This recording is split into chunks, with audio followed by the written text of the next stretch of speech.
So it's like Trump can't have any other tone than the one he has had, and yet some suburban moms are mad, and some old people are scared, and everyone wants to blame Trump that doesn't have a job, and so this is his only way. It's all fake. It's all an October surprise. Trump has the virus. Shaking hands, he was almost boastful about the whole thing, and then he got his wish. He got the coronavirus. He got symptoms of it, and he recovered.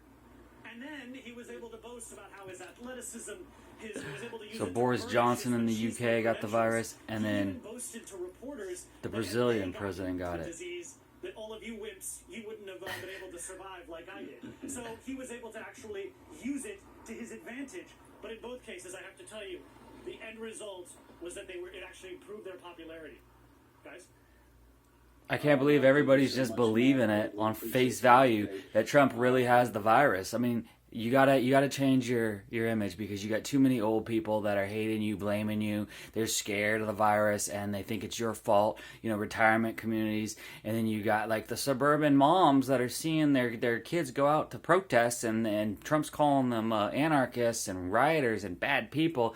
And so you got a lot of different people turning on Trump. Everybody blaming Trump for not having a job anymore because of the China virus being unleashed.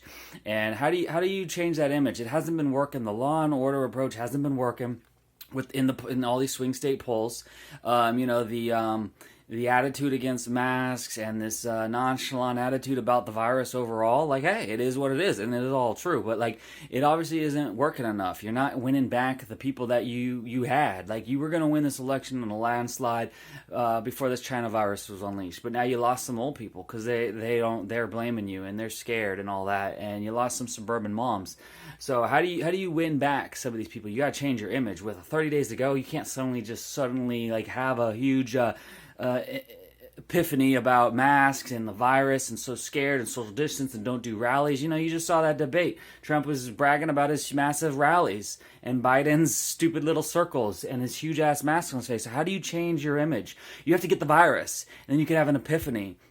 And I knew it. And now they're just saying it right here, how in the other two leaders, they both had a rise in support. Everyone wants a winner. Everyone wants a survivor. Trump is going to be like Rocky. No, the haters are still going to hate him, but all the independents and the ones that have like have moved against him, it just in the past 6 months because of the China virus, they will come back on his side, because this gives Trump an opportunity to say, hey, look, we've had, this has been a very sobering experience, and everybody needs to wear masks and social distance. Like, this is how you reboot. This is one of the numerous October surprises that are coming. Here we are. It's October 1st. Trump announces he's got the virus. Of course he does. Like, there isn't any time to change your image and to have a new attitude about masks and the virus.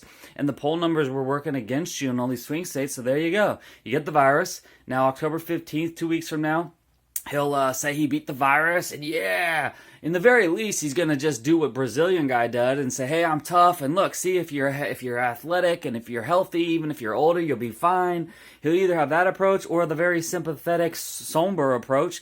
Either way, it's gonna be great. His poll numbers will go up 5%.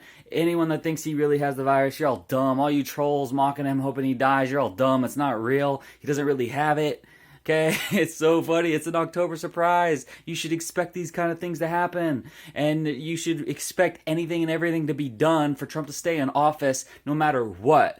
Election night, of course, Trump is going to win the election on election night, but then the mail-in ballots over the weeks to come are going to make Trump fall out of the lead, because all the Democrats are doing the mail-in ballots, and some of those bags of mail in some of those swing states just need to be thrown out. And I don't know why any of you voting Democrat expects your ballot not to be thrown out. Why wouldn't Trump have some associates in some of these swing states to go to some of these post offices and throw out some of the bags of mail when they're 80% Democrat? You don't even have to open them. You just throw them out. 80% of them are going to be Democrat. Why wouldn't you? He's playing against a rigged election. He's got to fight fire with fire. This wasn't even an election. Democrats didn't even have a chance until the China virus was unleashed. Trump was going to sail to re-election. But now some old people are mad at him, and suburban moms are mad at him because he doesn't want to soften his tone about rioters and BLM and being politically correct. He wants to stick with law and order. And it's true. All these people terrorizing people at restaurants, trying to eat dinner, families, destroying, vandalizing restaurants is ridiculous. You can't let BLM have their way. You can't let them have their way. So it's like Trump can't have any other tone than the one he has had, and yet some suburban moms are mad, and some old people are scared, and everyone wants to blame Trump that doesn't have a job, and so this is his only way. It's all fake. It's all an October surprise. Trump has the virus.